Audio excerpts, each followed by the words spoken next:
I used to believe that pain had a sound. A scream. A cry. A crack like something breaking. I was wrong. Sometimes pain sounds like laughter. The wedding hall shimmered under warm lights, white flowers lining every table, candles flickering like they were part of some perfect fairy tale. My fairy tale. At least, that's what it was supposed to be. I stood beside Ethan, my fingers laced with his, my heart racing, not from fear, but from hope. For once in my life, I felt chosen. When the ceremony ended, applause filled the room. Guests wiped tears, phones flashed for photos, and music drifted softly in the background. I smiled so much my cheeks ached, but I didn't mind. Smiling felt easy that day. Then my father stood up. He adjusted his suit jacket, straightened his shoulders, and walked confidently toward the microphone. The room quieted, everyone expecting the usual mix of embarrassing childhood stories and sentimental words. I expected something awkward. I even expected a poorly timed joke. What I didn't expect was cruelty dressed as humor. "Ladies and gentlemen," my father said, lifting his glass. "If I could have everyone's attention." I felt a small knot form in my stomach. A familiar feeling. The kind I'd felt my whole life whenever he spoke about me in public. "Let's raise a glass," he continued, smiling broadly, "to my daughter, who finally found someone desperate enough to marry her." For a split second, there was silence. Then laughter erupted. Loud. Sharp. Uncontrolled. It slammed into me like a physical force. My breath caught in my throat, my smile froze, and suddenly the room felt too big, too bright. I could hear blood rushing in my ears. My hands tightened around my bouquet so hard I felt the stems dig into my palms. I wanted to disappear. I glanced at the guests, relatives, co-workers, childhood friends. Some laughed openly. Others covered their mouths, unsure whether they should be amused or uncomfortable. A few looked at me with pity. My mother stared at her plate. I felt like a child again. Small. Exposed. Powerless. This wasn't new. It was just public. My father chuckled, clearly pleased with himself. "We always worried she'd end up alone," he added. "But I guess persistence pays off." More laughter. That was when I looked at Ethan. He wasn't laughing. His expression had changed completely. His jaw was tight, his eyes fixed on my father with a calm intensity that scared me more than anger ever could. He squeezed my hand, not gently, but firmly, like he was anchoring me to the ground. I wanted to tell him it was fine. That it was just my dad being my dad. That I was used to it. But I wasn't fine.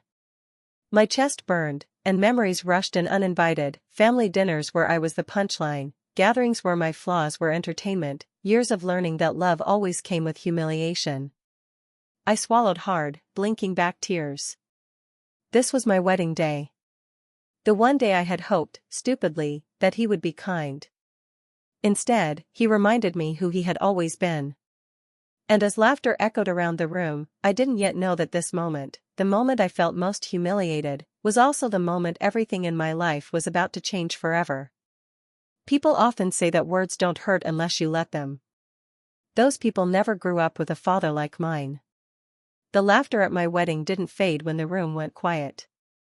It followed me inward, echoing against memories I had spent years trying to bury. As I stood there in my white dress, smiling for strangers, I was no longer a bride. I was a little girl again, standing in our living room, hands clenched at my sides, waiting for judgment. My father believed shame was motivation. When I was 8, he laughed when I cried after forgetting my lines in a school play. "If you can't handle embarrassment," he said, "you won't survive life." When I was 12 and gained a little weight, he pinched my arm and joked about it at dinner. Everyone laughed then too. I learned to laugh along, because silence made it worse. By the time I was 15, I had mastered the art of disappearing while standing in the same room. He compared me constantly, to my cousins, to neighbors' daughters, to girls on television. "Look at her posture," he'd say. Look how confident she is. Why can't you be like that? Every comparison chipped away at me, turning confidence into caution, dreams into apologies. Love in our house came with conditions. Do better. Be quieter. Don't embarrass us. When I brought home good grades, he asked why they weren't perfect. When I got into college, he asked how much it would cost him. When I worked 2 jobs to pay my own way, he told relatives I was barely managing. My accomplishments were never mine. They were either insufficient or inconvenient. The worst part wasn't what he said. It was how normal it felt. I didn't know that parents were supposed to protect you from cruelty. I thought they were supposed to prepare you for it by becoming your first bully. I thought love was something you earned by shrinking yourself. So I did. I apologized too much. I stayed quiet when people interrupted me. I accepted jokes that hurt and convinced myself they were harmless. I dated men who made me feel lucky just to be tolerated, because that felt familiar. Then I met Ethan. He noticed things no one else ever had, the way I flinched at raised voices, the way I downplayed my achievements, the way I laughed when something hurt. He once asked me, gently, why I always spoke about myself like I was an inconvenience. I didn't have an answer. When I told him about my father, I minimized it. He's just blunt, I said. He means well. Ethan never argued. He just listened. And sometimes, he looked angry on my behalf in a way that felt foreign. Standing at my wedding, hearing my father's joke, I realized something painful. That moment wasn't an accident. It was the culmination of a lifetime. My father didn't humiliate me because it was funny. He did it because he always needed to feel taller, stronger, more important, and I had always been the easiest place to stand. As my father lowered his glass, satisfied, I felt something shift inside me. Not anger.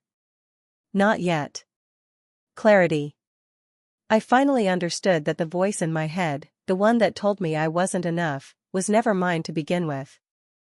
And for the first time, I wondered what my life might look like if I stopped letting him speak through me. I didn't notice Ethan step away at first. My mind was still unraveling, caught somewhere between the laughter that had hurt me and the memories that had shaped me. I was busy holding myself together, afraid that if I moved, even slightly, I might fall apart in front of everyone. Then I felt it. The absence of his hand. I turned my head just in time to see Ethan take a calm step forward. He didn't rush. He didn't look angry in the explosive way people expect when emotions run high. Instead, he looked focused, like someone who had already made a decision long ago and was simply following through. Actually, he said into the microphone, his voice steady, "Before we continue, I'd like to say something." The room shifted. Conversation stopped. Chairs creaked as people adjusted in their seats.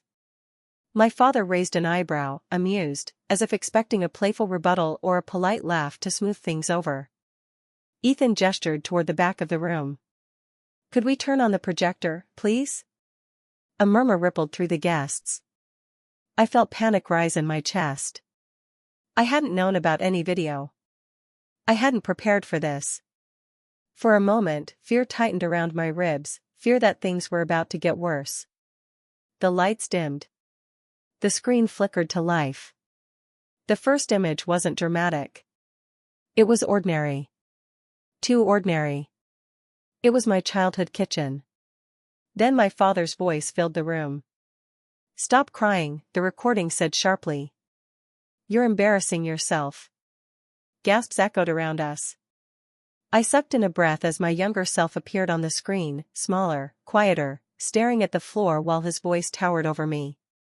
I had forgotten that moment. Or maybe I had buried it so deep that it only now remembered me. The clip changed. Another recording. Another year. "You should be grateful anyone even looks at you," my father said, laughing. "Don't get ideas above your place." The room was silent now. No laughter. No whispers. I felt exposed, like every scar I had hidden under polite smiles was suddenly visible to strangers. My hands shook, and I wrapped my arms around myself, unsure whether I was cold or simply overwhelmed. Ethan's voice broke through gently. "These recordings weren't taken to embarrass anyone," he said. "They were taken because the woman I love spent years thinking this was normal." Text messages appeared on the screen next, short, cruel sentences that stole the air from my lungs. "She's too sensitive. She'll never survive on her own. Marriage is the best she can hope for." I heard someone quietly say, "Oh my God." My father shifted in his seat. His smile vanished. Ethan turned to face him, still calm, still controlled. "You stood here and joked about her worth," he said. "But let's talk about what you did instead." New images appeared, photos of me studying late at night, working double shifts, paying rent with exhausted hands. Images of resilience I had never thought to document, because I never believed they mattered. "She built herself despite you," Ethan continued. "And she did it quietly, because you taught her that survival should never be celebrated." I felt tears spill down my cheeks, but this time, I didn't wipe them away. They weren't tears of shame. They were tears of being seen. As the screen went dark, the room remained frozen in silence. And in that silence, I understood something powerful. The story my father had told about me for years had just been rewritten, publicly, truthfully, and forever. And there was no laughter left to hide behind. The silence after the screen went dark was heavier than any sound that had come before it. No one laughed. No one clapped. No one rushed to save my father from the truth hanging in the air. I stood there, trembling, not because I was afraid, but because something inside me was breaking open. For the first time in my life, the cruelty I had carried alone was no longer mine to bear. It had been witnessed. Named. Exposed to light. My father opened his mouth as if to speak. Nothing came out. He looked smaller somehow. Not humiliated, just stripped of authority. The power he had held over me for decades drained from his face, leaving behind a man who could no longer pretend his words were harmless jokes. Ethan stepped back beside me and took my hand again, this time gently. "I'm sorry," he said, not to my father, but to the room. "This wasn't how we planned to begin our marriage. But it was necessary." He turned to me then, his voice softening. "You don't owe anyone your silence anymore." Something in me shifted. I took a breath and did something I had never done before. I met my father's eyes. "I believed you for years," I said quietly. My voice didn't shake. "I believed I was unlovable. That I should be grateful for scraps of kindness. That being mocked was the price of being tolerated." The room felt impossibly still. "But you were wrong," I continued. "And I don't need you to admit it. I just need you out of my life. No yelling. No insults. No revenge-laced speech. Just truth." My father looked around, searching for support, for laughter, for someone to minimize what had happened. There was none. He sat down without another word. And in that moment, I realized the sweetest revenge wasn't humiliation. It was freedom. The ceremony resumed, quieter, different, but somehow more real. When Ethan and I said our vows, they weren't promises made in fantasy. They were grounded, hard-earned truths. "I choose you," Ethan said, "not because you need saving, but because you are already whole." When it was my turn, I felt something unfamiliar bloom in my chest, pride. "I choose you," I said, "because you never asked me to become smaller to be loved." The applause that followed wasn't polite. It was genuine.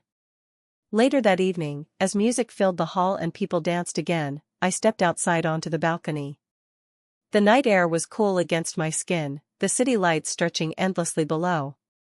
I stared at my reflection in the glass, still in my wedding dress, but no longer the same woman who had walked down the aisle.